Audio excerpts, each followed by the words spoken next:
So in this video, I'm brewing a German Hefeweizen. I haven't brewed in over 20 years. I got into brewing, let's see, that would have been the early 90s when I was in college. Me and a buddy picked it up, really enjoyed it. I brewed for several years, including when I got out of college and got my first job. But then I eventually just got away from it. And so today we're brewing on the Brewer's Edge mash and boil. So this is the first brew on that system. It's I did a bunch of research when I decided I wanted to get back into brewing, and I also used the expertise up at my local homebrew store, which is Northwest Brewers here in Skagit County, Washington. And Trevor and Ben up there both helped me a lot to figure out exactly what all I wanted. To get back into brewing, I wanted a nice, easy, simple system that would allow me to brew good beers, which is, ultimately that's my goal. I want to just brew good beers that I enjoy and enjoy the experience of doing it. So if I can use equipment that makes the job easier, then that's what I wanted to do. And so they helped me piece everything together, and this is the first brew that I've done on it. Learned some stuff along the way on that first brew. I've now brewed 4 batches with it. I absolutely love it. I enjoy it. Brewing is so much fun all over again, which is, again, exactly what I was shooting for as well. The other thing that I've realized, I'm using the Grainfather app, where I put my recipes on there. Now this recipe, German Hefeweizen, like I said, it was like a trial run on this new mash and boil. And so I'm using a recipe out of Brewing Classic Styles book, which is the German Hefeweizen that's in there. I put that recipe into the Grainfather app, and it gives you your original gravity and your final gravity. So I was about 10 points higher on my original gravity than what was calculated and what the recipe had called for, and the final gravity ended up being what you were expecting out of this recipe as well. So I ended up with a 6.3% beer when I was shooting more for a 5.4. And so I went back into the Grainfather app, and it has the ability, it has information for the mash and boil in there. So when you make your recipe and you say you're using the mash and boil, it does calculations, and it puts a mash efficiency in there of, I think it's like 65, 68%, something like that. So I went back into that recipe, and I just started adjusting my efficiency until I got the original gravity and final gravity that I actually measured during the brew, and I ended up with 84%. So I think that, and again, this mash and boil is one that has a recirculation pump on it, and I believe, and especially because I measure temperatures all the way through, that mash and boil with the recirculation pump does a good job of just keeping an even temperature from top to bottom while you're mashing. And I think that probably helps with your efficiency. So in order to get the numbers that I was actually shooting for per the recipe, if I wanted to, then I would need to lower some of the grains out of it. But again, all I'm brewing for is to just brew beer that I enjoy, and friends come over and enjoy as well. The other thing that I did use is I'm trying to get the best and highest quality ingredients that I can for specific to the style that I'm brewing. So in this case, the nice thing about Northwest Brewers is Trevor gets in a German floor malted Pilsner, and it's really high quality. So I did use that. Now we'll go ahead and watch the brew day, and then at the end we'll come back and we'll drink the beer. We'll try it out and see how it turned out, as well as we'll take a quick look at the kegerator I bought. I did buy the new Komos Kegerator. It's the new edition that has the capacity to hold 4 of the Kronos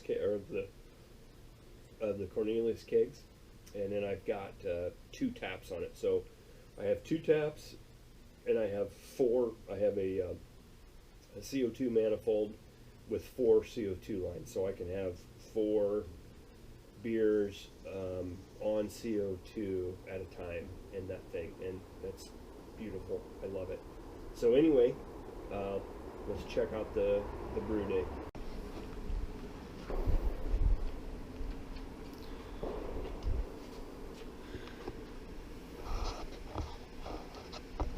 I decided to video this, and I may put it on YouTube later. This is my first brew day in 20 years.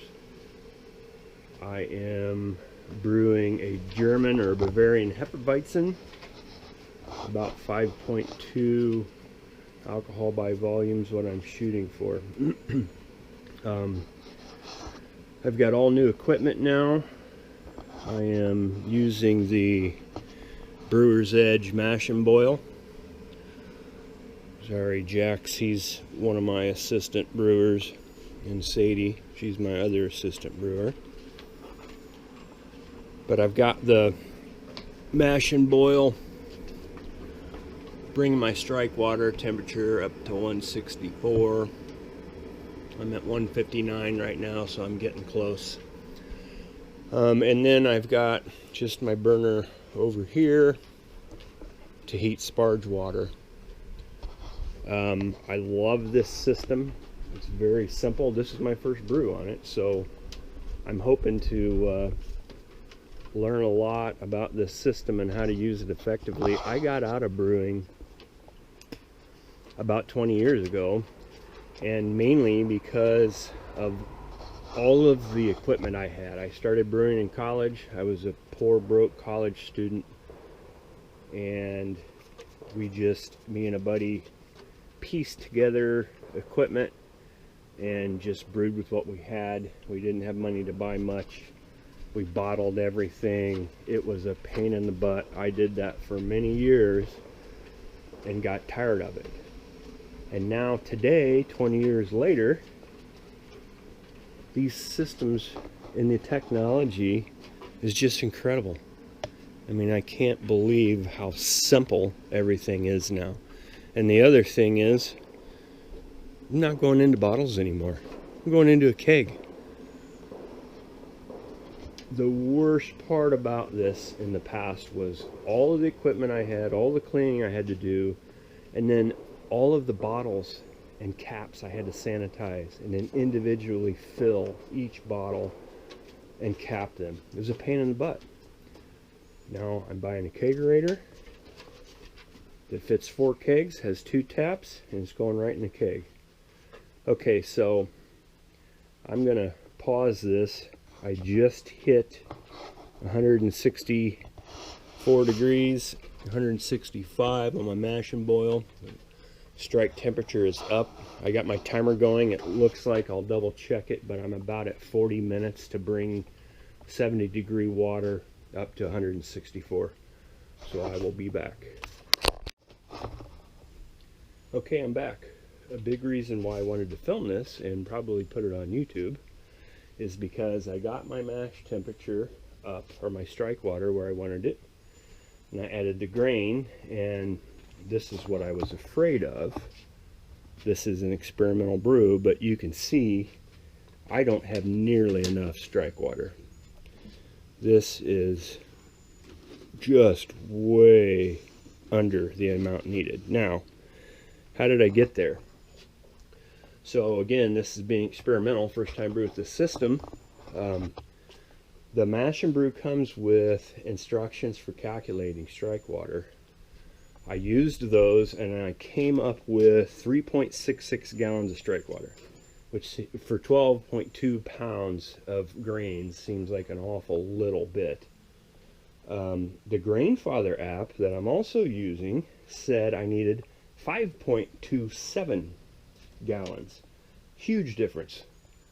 So you're at what, 1 3/4 gallon difference. Obviously the strike water amount that I need is somewhere in between there. Instead of 3.66 that the mash and boil suggested, I put in 4 gallons. As I said, that just doesn't seem like enough. So I put 4 gallons in, and 4 gallons is not enough. So I've got another gallon in the kitchen and bring it up to 152, so that I'll have 5 gallons of strike water for the mash here. And we'll see if that's enough, or if I need to go up to what the Grainfather recommended, which was 5 1/4, I'll add another 1/4 gallon. So anyway, I will be back after we get this figured out. Okay, so I'm back. I added another gallon of water to the mash, so now we're at 5 gallons of strike water for the 12.2 pounds of grains. I have a pretty good mash now. I got recirculation going as well. Again, the Brewer's Edge guide called for 3.66 gallons of strike water using their calculation. The Grainfather app called for 5 1/4 gallons, and I ended up putting 5 in just to get the right mash consistency. I probably could have put 5 1/4 in. You know, it's still pretty thick, but with the recirculation, I've got a decent layer of water on top of the grain. So from here on out, I think I'm going to use the calculation in the Grainfather app. And I've taken notes. If anybody else has had similar experiences like this, I'd love to hear about it. Again, I wanted to put this on YouTube for a learning experience for myself, and see if I can get some feedback. But now we are, and I am using the Grainfather app. So at a 1 hour mash, and we've got 42 minutes left for the mash. So we've been going almost 20 minutes. The temperature right now is at 149. It's going back and forth between like 149 and 152. So it's been holding really well within the range. And then because I have, and you may not be able to see this on the camera, but the recirculation pump going, you know, I'm reading about 150 on the top right now. So everything's looking pretty good. Dogs are happy. You happy, Sadie? Jack's laying in the sun. They both love the smell of the mash. And I did some recirculation into a jar so I could pour it back on top of the mash earlier, and Sadie was trying to drink it. So anyway, it's going to be a unique brew because the German Shepherds are definitely going to add something to the recipe. A beautiful day. That's the other reason I wanted to get back into brewing, is because I have this gorgeous deck that I love so much, and we don't have neighbors, and it's just a beautiful area to brew. We will be back. Okay, we're back, and I have to say I am just thoroughly enjoying this. This is what I was hoping it was going to be. This system is so simple to use. Everything is going smoothly, working out the little issues that I come across in my first brew in 20 years in my first brew on this equipment. But this thing has just been holding perfect mash. Recirculation's perfect. We've got 3 minutes left in the mash, and we're going to start sparging. I had turned my sparge water on. This is the Camp Chef burner, and I turned it on for about 20 minutes, and I didn't have it turned up. I mean, I had it turned way down. This thing is incredible. In 20 minutes, I was at 200 degrees. So I've had it out here cooling for about 20 minutes. We're about at 180 now. I'm going to stir it up a little bit and hopefully get it down to 168 here in the next couple of minutes. But seriously, I am enjoying this. This is great, and that's what I was hoping for, to get back into brewing 20 years later and enjoy the experience. I think the dogs are enjoying the experience too. Again, like I said, beautiful day, and we're gonna continue on here, and I'll come back with some more updates. Okay, so I'm back. We did reach the end of the mash, but I'm going ahead, raising the temperature up to 167. I'm going to go ahead and do a mash out. Back in the day, we always did this. We always did a protein rest, and then a mash step, and then a mash out. The only reason I'm doing it now is because I was still letting my sparge water cool off, as I got it too hot too quick. The other thing I wanted to add is that this 12.2 pounds of grains, so it's 5.6 pounds of German Pilsner, 5.6 pounds of wheat, and then I've got a pound of rice hulls. From what I've learned with these systems, so you don't get a stuck sparge, it's good to use like a half pound of rice hulls per brew, and then if you're using any other ingredients like wheat or oats, you probably want to go ahead and add another half a pound. So I've got 1 pound of rice hulls in here, and we're just now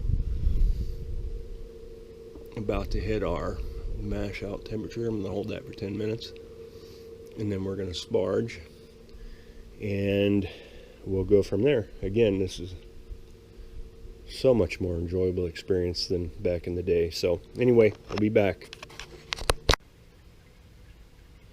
Okay, so I mashed out at 167 for 10 minutes, and now we've got the grains draining. You still hear them draining off. I also changed my temperature, moved it up to 218 to start going up to boiling temperatures, and I am going to start sparging. We're gonna put we do a 90-minute boil, so we're gonna put 6 1/4 gallons in the brew kettle, or in the boil kettle. The recipe, and I'm shooting for a 5.5 gallon batch. That's so when we pull off of the fermenter, we got 5.5 gallons in the fermenter, and we pull 5 gallons off and leave about a half gallon with the trub in the bottom, to try and achieve a true 5 gallon batch. So anyway, be back with more updates later. Okay, so we have started our 90-minute boil. You can see, it's a pretty decent boil. I've got 6 6.25 gallons in here. And I am outdoors. There is a little breeze coming across that's cooling the boil off, but it's doing a pretty decent job. I had to sparge just under 4 gallons to get my 6.25 for the boil. So again, going back to what the Grainfather app had told me, was that I needed about, I think, 3.68 gallons of sparge water, and that's about pretty accurate once again. And the directions for the mash and boil are just way off. But anyway, it's good to know. I would like, for folks to comment if you have some ideas or some similar experiences. But anyway, we're doing a 90-minute boil. That's why I've got 6.25 gallons. I'm expecting to boil off 3/4 gallon. So in 30 minutes, we're going to add our hops, and we'll come back and check back in.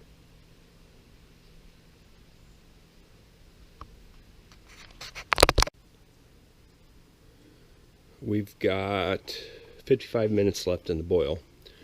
So, been boiling for a little over half an hour. Still going good. I just added my hops with 60 minutes left in the boil, which was 1 ounce, and I've got it in the hop spider because I am going to use the pump on this to pump the wort into the fermenter, so I don't want the hops clogging up the pump. So anyway, we'll check back in a bit. Oh, I am getting set up here, my hoses for chilling the wort down into the boil. I've got a container out on the other side of the house that I'm going to collect the hot runoff water into so that I can use it for cleaning up later. I actually had to borrow this wort chiller because I have a counterflow wort chiller on order, and it hasn't made it yet. It's supposed to be in this week along with my kegerator and kegs. And so anyway, we'll check back in a bit. Okay, we've got 6 minutes left in the boil. I added Irish moss at the 10-minute point. The chiller's been in the boil for the last 15 minutes. And we have boiled off just about exactly 3/4 gallon in 90 minutes. So we are pretty much right on schedule with that, which is nice. I've got 5.5 gallons of wort that's going to get chilled and go in the fermenter, and we'll be back. Okay, we got our wort chilled down to 75 degrees. We got it done fairly quickly, which is good because the water right now, our well water, is pretty warm since it's late summer. It's about as warm as it gets. But we're transferring into the fermenter, and I'm going to pitch the yeast, and we're going to let this first beer begin. I can't wait. We'll come back after we get it put into a keg.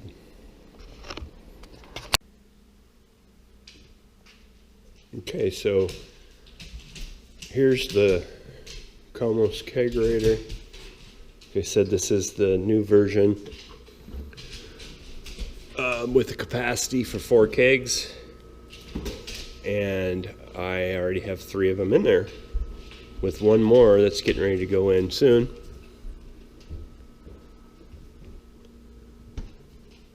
This thing has turned out really nice. Of course, I had to get the 50 caliber tap handles. And then with this new Komos, they have a bracket now to hold the CO2 tank. So pretty sweet. And exactly what I wanted. Again, a big shout out to Trevor and Ben at Northwest Brewers Supply in Burlington, Washington. They set this whole thing up for me. I really appreciate that. Okay, so here's a German Hefeweizen. Let's see how it turned out.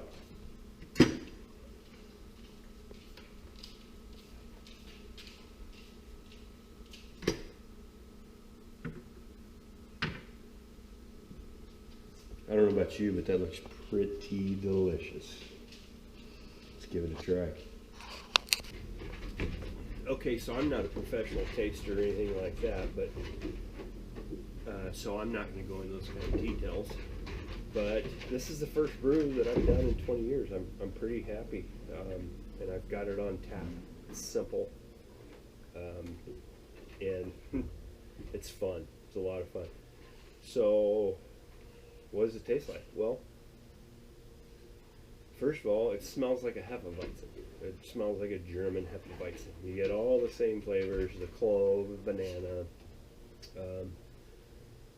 If you are a fan of Hefeweizens, I mean, it smells like one you pick up at the grocery store or at you know, your favorite place to go get imported beers.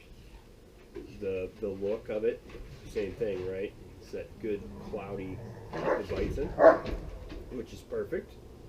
And then the taste.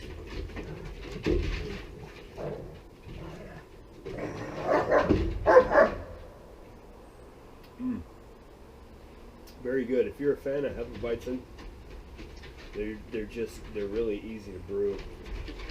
They're really easy to drink, and they're awesome to drink in the summer. Tastes like Hefeweizen. You know what else to say? It's a good beer, easy drinking beer, and I want to drink a bunch more of them. I mean, it's that simple. So, when I was 18, I was in the Army. I was stationed in Italy. I was there 2.5 years. German beers. Italy isn't known for their beers. You drink German beers in Italy, as well as Belgium. So one of the big things a lot of us American GIs drank over in Europe is Hefeweizens. You can buy Hefeweizens everywhere. They're easy drinkers. They're delicious. And we love them. They do the job. They do the trick. So anyway, I've been partial to Hefeweizens my whole life. It's hard to buy these over here in the United States. When I first started home brewing, I was brewing stuff that was hard to obtain over here. And really, that's what I'm doing again, right? I'm brewing beers that I want to drink and that I can't easily or readily go and obtain. I'm not a huge fan of IPAs. I've drank too many of them, and the American craze for IPAs has just gone overboard, especially on the West Coast. So it's hard to find anything but an IPA, and really, that's one of the biggest reasons I'm getting back into brewing. Don't get me wrong, I like IPAs. I just can't drink that many of them, and at some point, you get tired of them. You're like, there's so many other styles out there I need to do this beer. So anyway, I've brewed 3 more beers now on this system, and they're all tasting extremely delicious. I have a Northern England oatmeal stout that is on tap now, and it is delicious. I didn't film that one. I have a Belgian blonde ale that is super delicious. It's carbonating, and then I just brewed a blackberry American style wheat with blackberries from the property here, and I did film that one, so I probably will be posting that one a little bit later. Cheers.